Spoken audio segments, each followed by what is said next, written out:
시계추가 뭔지 아시죠? 펀들룸 시계추는 왔다 갔다 하는 그런 거죠. 무게추, 시계추, 시계추는 시간을 재면서 밑에 있는 이제 시계가 왔다가 똑딱 하면서 왔다 갔다 하는 것들이 시계추가 되겠어요. 펀들룸, 교정 orthodontic 펀들룸, 교정의 펀들룸이 있습니다. 뭐냐 하면 현대 교정학의 아버지라 불리는 닥터 앵글이 미국에 있는 교정치과 의사였어요. 근데 이제 이분은 절대 발치를 하지 않고 교정을 하셨습니다. 발치를 하는 거를 죄악시 여겼어요. 죄악시 여겼습니다. 그래서 이분이 교정을 한 거 보면 이제 막 이제 없는 논리도 막 만들어냅니다. 하늘에서 부여받은 모든 치아를 모두 가져야 할 권리가 있다, 이런 논리적 근거가 전혀 없는 말들도 하기 시작합니다. 그럼에도 불구하고 이제 닥터 앵글이 교정학의 아버지로 칭송받는 이유는 그 사람이 이렇게 해놓은 게 워낙 많기 때문이요. 잘못한 것도 있지만 이루어 놓은 게 10인데 그러니까 공이 9고 과가 1이 있는 거지. 과가 1이 있다고 해도 공 9가 다 없어지는 게 아니죠. 공이 다 없어지는 게 아니라고. 아인슈타인도 그렇죠. 아인슈타인이 이제 상대성 이론이랑 워낙 이렇게 현대 과학계에서 부동의 입지를 가지고 있지만은 그 사람이 우주는 정적인 것이다, 우주는 팽창하거나 또는 수축해야 된다고 하는 이러한 명제가 있는데요. 그거는 이제 수학자 프리드만이 이제 수학적으로 증명해낸 건데, 아인슈타인은 그거를 인정하지 않았어요. 인정하지 않고 우주는 무조건 정적이어야 된다라고 얘기를 하고, 자기의 이론을 합리화하기 위해서 우주 상수라고 하는 뭐 희한한 상수를 한 개 강제로 박아 넣어서 우주를 강제적으로 정적인 상태로 만들려고 했다가 나중에 이제 도저히 반박할 수 없는 증거 자료들이 계속 나오니까 마침내는 인정을 하게 되죠. 우주는 팽창하거나 또는 수축한다, 우주는 정적인 것이 아니다 처럼 교정도 그랬습니다. 그 앵글이라고 하는 학자의 이게 워낙 당대에 이렇게 왔다 최고봉이었던 닥터 앵글이 교정을 할 때 치아를 절대 뽑아서는 안 된다, 그러한 내용으로 워낙 강하게 이렇게 밀고 나갔기 때문에 이제 그 당시에 미국 교정과 의사들이 감히 닥터 앵글의 그 내용을 거슬러서 발치할 생각을 못했습니다. 그래요. 그때는 막 발치하면 이제 막 쫓아가갖고 막 혼내고 네가 이빨을 뽑아! 막 이런 식이었던 그런 적이었어요.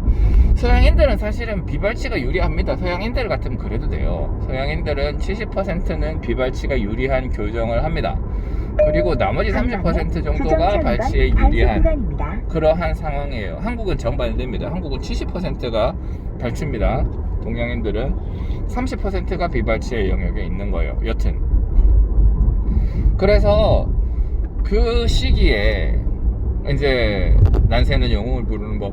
닥터 앵글이 돌아가시고 앵글이 죽고 이제 앵글에 이어서 이제 교정계의 빛을 밝히는 닥터 트위드라고 하는 양반이 나타났습니다. 짜잔, 나타났어요. 미국에 있는 투싼주에서 교정하시던 분인데 이제 저기 미국에서 열리는 옛날에도 교정과 컨소시엄이나 이런 것들이 있었을 거니까, 컨퍼런스 있었을 거니까 그래요. 그래서 이 교정과 의사인 트위드는 모든 케이스를 다 발치를 했어요. 트위드는 그 당시에 얼마나 당돌했겠어.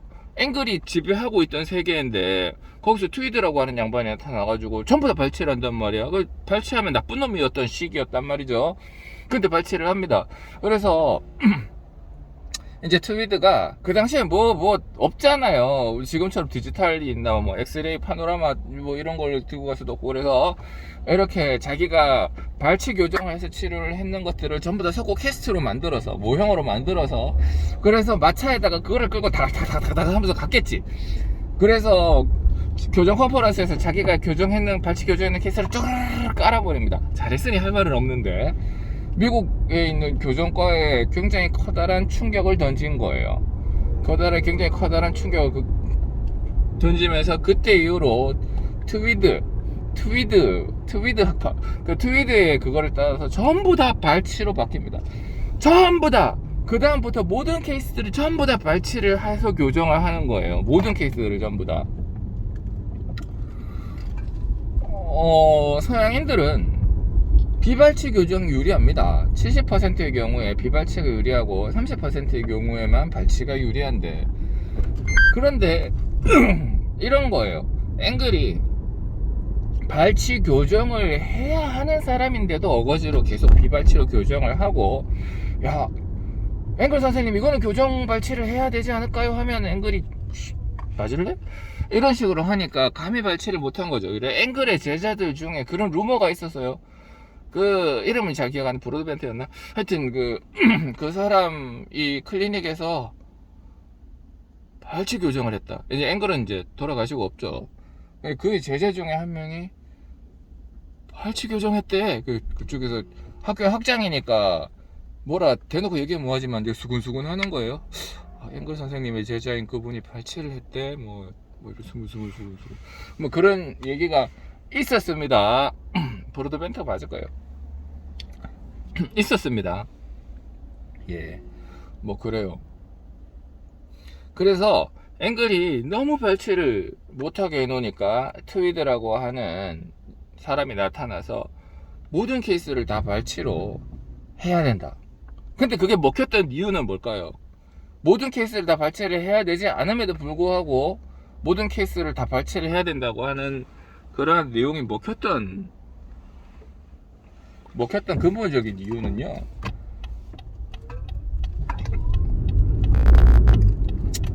그런 근본적인 이유는 반감입니다. 반감. 앵글 치료에 대한 반감, 모든 걸 비발치로 해야 된다는 억압적인 분위기에 대한 반감. 그러니까 이쪽까지 당겨놨는데 이제 반대로 이쪽까지 오는 거예요. 이쪽까지 끝까지 옵니다. 그래서 모든 치아를 다 발치를 해서 치료를 해야 된다. 안 그렇거든요. 서양인들은 특히 코가 굉장히 높고 여기 코 밑에 있는 이쪽 하박에 코미쇼 이쪽에 라인이 동양인들보다는 굉장히 돌출되어 있습니다. 그래서 동양인들은 조금만 크라우딩이라든지 조금만 치아가 하면 입이 이렇게 각도가 네이저 레비얼 앵글이라는데 이게 굉장히 많이 서는데 서양인들은 안 그렇단 말이죠. 서양인들은 안 그렇고 서양인들은 또 여기도 많이 발달합니다. 여기가 또 굉장히 많이 발달합니다. 그래서 발치 교정을 하지 않고 발치를 해야 되는 케이스에 발치를 해놓으면 진짜 입이 이렇게 들어가요. 완전히 접시 모양으로 이렇게 들어가게 됩니다. 이렇게 들어가게 돼요. 그래서 굉장히 보기도 안 좋아요. 그렇게 교정을 하면 안 되는 거지.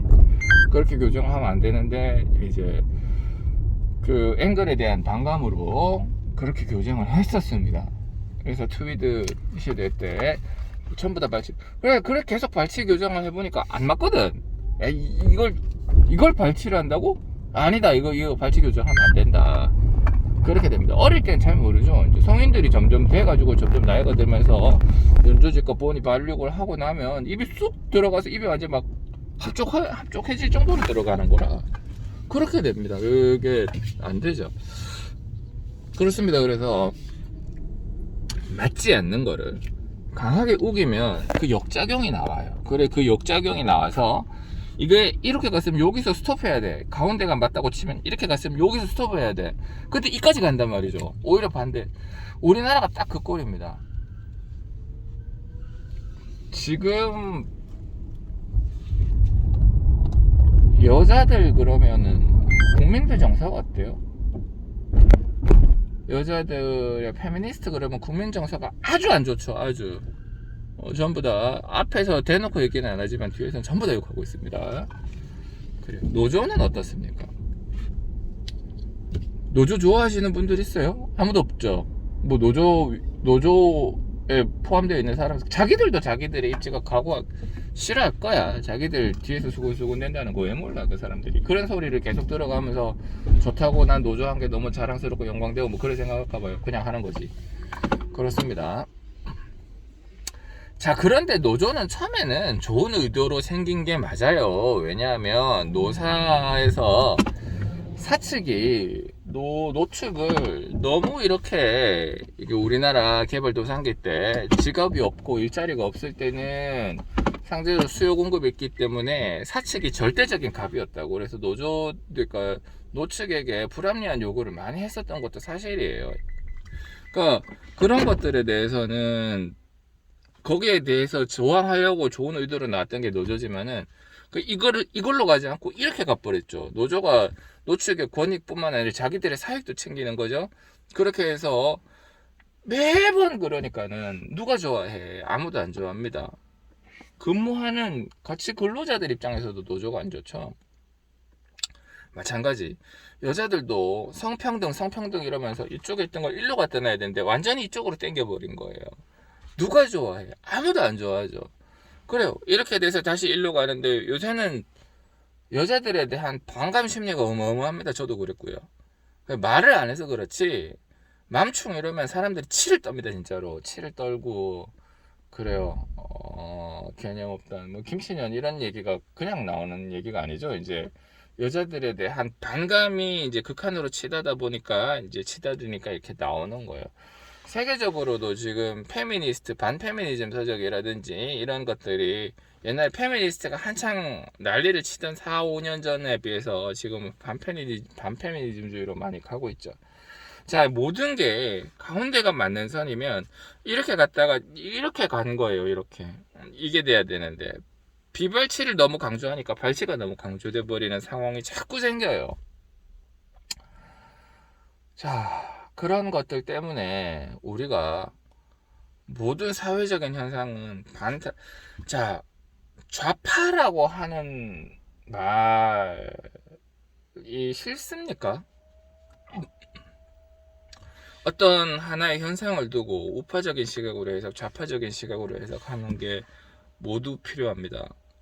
두 개가 정반합으로 이렇게 오래된 불교의 그 철학처럼 정반합으로 이렇게 서로 이렇게 돌아가면서 이렇게 가운데로 이렇게 맞추어가는 것인데, 박근혜가 탄핵될 당시에 우파는 다 죽일 놈이었었다고. 조금만 우파적인 소리 하면 극우다 뭐 이랬었다고요. 굉장히 좌파적인 시각을 가지고 있는 사람이 중도, 극좌파는 그냥 좌파, 진보 이랬다고요. 그랬더니 이제 지금 막 문제가 바바바바박 터지고 나니까 이제는 좌파라고 하는 얘기만 들으면 사람들이 치를 떱니다. 치를 떨고 나쁜 놈.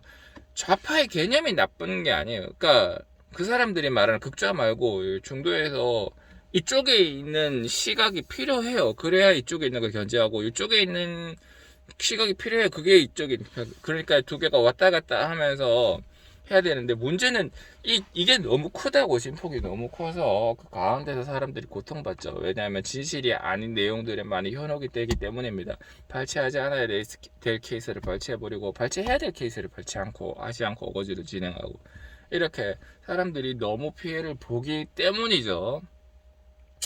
우리가 뭔가의 내용에 대해 주장을 할 때, 그리고 현상을 해석할 때는 확대 해석하면 안 되고 거기에 대해서 우리가 실패를 하거나 반발 심리가 생기더라도 그거를 있는 그대로 다 표출을 하면 안 됩니다. 왜냐하면 반대쪽으로 너무 심하게 가서 또다시 고통받기 때문이에요. 계속 왔다 갔다 하는 거죠.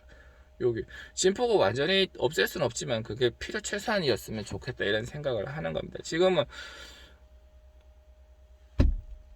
왜 좌파가 득세를 했느냐, 왜 여자들이 득세를 했느냐 생각해 보세요. 우리나라는 6.25 때문에 남자들이 싸그리 다 죽었어요. 전쟁 때 전 인구의 3분의 1이 죽었고 남자 여자 중에 남자들이 압도적으로 많이 죽었으니까 남자가 귀하죠. 남아 선호사상 생기고. 그래서 제가 40대 남성인데 지금 40대 남성들이 가장 문제가 된다 그러죠. 막 이렇게 저쪽에 막 아직까지 문재인 그러는 사람들도 있고. 그런데 제가 태어날 때, 고 이전 세대 때 그게 가장 심했다고요. 남아 선호 사상. 여자애들 나오면 뭐 낙태시켜버리고 죽여버리고 그랬다고요. 여자는 쓰레기다. 그런 말 진짜로 있었단 말입니다.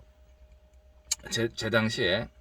그래서 이제 표구가 만들었죠. 잘 키운 딸 하나 열아들 안 부럽다. 뭐 그런 말이 생겼어요. 그런 말이 생길만 했어 그 당시에. 왜냐하면 여자들은 워낙 그냥 그렇게 천대를 했었으니까.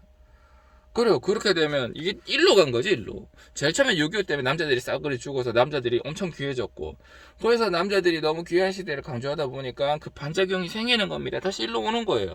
일로 오는 거예요. 그래서 여자들이 막 우리는 피해자다. 사실은 피해자 아닌데 피해자다. 우리는 항상 차별받는다. 그런 거 아닌데, 뭐 하여튼 그런 식의 내용을 계속 논지를 펼치게 됩니다. 그래서 왔다 갔다 왔다 갔다 하는데 그 와중에 사람들이 고통받기 때문에 우리가 평가를 하고 판단할 때는 자기의 감정을 줄이고 자기의 생각을 확대 해석하지 않나 하고 계속 본인들이 의심을 하셔야 됩니다. 지금 좌파들의 몰락은 이제 예견되어 있습니다. 왜냐하면 워낙 많은 속된 말로 똥을 쌌기 때문에 사람들이 이걸 좋아하지 않아요. 모든 채널들이 반좌파 채널입니다. 모든 유튜브 채널들이. 왜냐하면 반좌파를 하려고 하는 게 아니고 얘들이 이쪽으로 안 맞는 거를 억지로 맞다고 우겨놓으니까 맞는 말 하면 그게 이쪽에 반대되는 개념이기 때문에 그런 거예요. 그렇지만은 제가 경계하는 거는 오히려 이쪽으로 너무 심하게 와서 또 문제가 사회적 문제를 일으킬까 그런 생각도 드는 것도 사실입니다. 그래요. 사회 현상에 대한 펀들름, 시계추 이런 것들에 대해서 항상 생각을 하고 계셔야 됩니다.